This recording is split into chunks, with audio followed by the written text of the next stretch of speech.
நண்பேண்டா. Left right.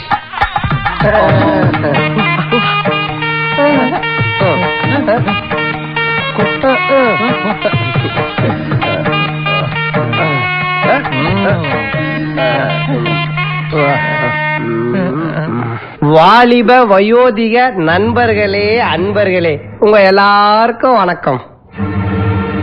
சும்மா சும்மா முறைக்கிறாரா? DC sir, எதுக்கு நாட்டுக்கோழி முட்டைய நல்ல பாம்பு பாக்குற மாதிரி அப்படி பாக்குறீங்க? நாங்க 4 வார்த்தை சொல்லிட்டு போயிடும். ப்ளீஸ் நீங்க அங்கே இருங்க. நெக்லஸ கடன் வாங்கி போட்டு வந்திருக்கோம் ஆன்டிங்களே. 101 ரூபாய் முயழுதலாமா 51 ரூபாய் முயழுதலாமான்ற கன்ஃபியூஷன்ல இருக்க அங்கிள்களே, சீட்டாட வந்தவங்களே, செருப்பு திருட வந்தவங்களே, உங்க எல்லாருக்கும் மணமக்களை வாழ்த்தி என் நண்பன் ஒரு குட்டி கதை சொல்ல போறான்.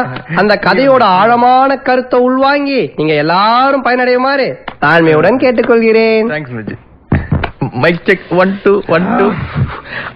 I of the tell of the low of the story of the marriage boy of the marriage girl only. நான் இப்போ ஒரு காதல் கதை சொல்ல போறாதே. இந்த அழகான மணமகளுக்கும் மணமகனுக்கும் சமர்ப்பிக்கிறேன். One of the boy of the butterfly, ஒரு ஆம்பளை பட்டாம்பூச்சி, one of the girl of the butterfly, ஒரு பொம்பளை பட்டாம்பூச்சி, two of the butterfly touching touching kissing kissing loving loving. அந்த 2 பட்டாம்பூச்சும் செம்பருத்தி பூக்குள்ள போய் சென்சார்கட் பண்றாங்க. ஒரே கஜகஜா குஜுகுஜா.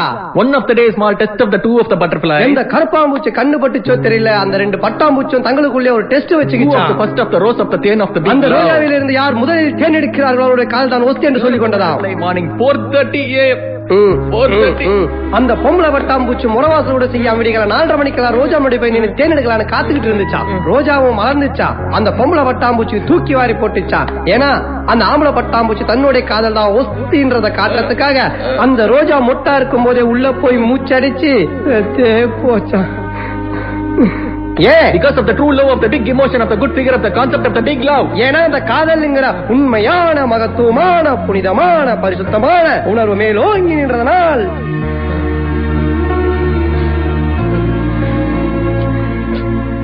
அந்த ஆம்பளை பட்டாம்பூச்சி செத்து போச்சு.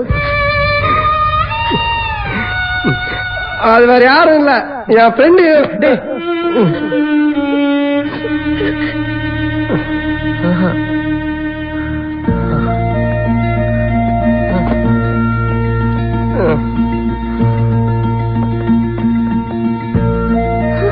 அவளா சந்தோஷமா இருந்துட்டு போடும்.